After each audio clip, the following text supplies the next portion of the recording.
یہ واقعہ ہے گناہوں سے معافی کا۔ ایک دن حضرت رسول صلی اللہ علیہ وآلہ وسلم نے حضرت عائشہ رضی اللہ عنہ سے فرمایا، جو چیز چاہے مانگو۔ حضرت عائشہ رضی اللہ عنہ نے عرض کیا، وہ راز بتائیے جس سے تمام گناہ معاف ہو جائیں۔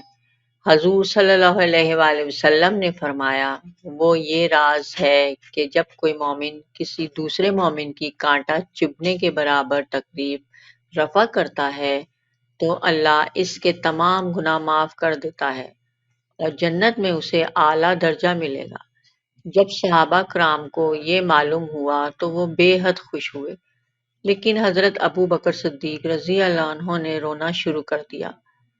صحابہ رضی اللہ عنہ کو تعجب ہوا، انہوں نے پوچھا، آپ کیوں روتے ہیں؟ حضرت ابو بکر صدیق نے جواب دیا، میں اس لیے روتا ہوں کہ جب دوسرے کا دکھ دور کرنا ہو تو گناہوں کی معافی اور جنتی ہونے کا ذریعہ بن سکتا ہے، تو ان لوگوں کا کیا حشر ہوگا جو دوسروں کو دکھ پہنچاتے ہیں۔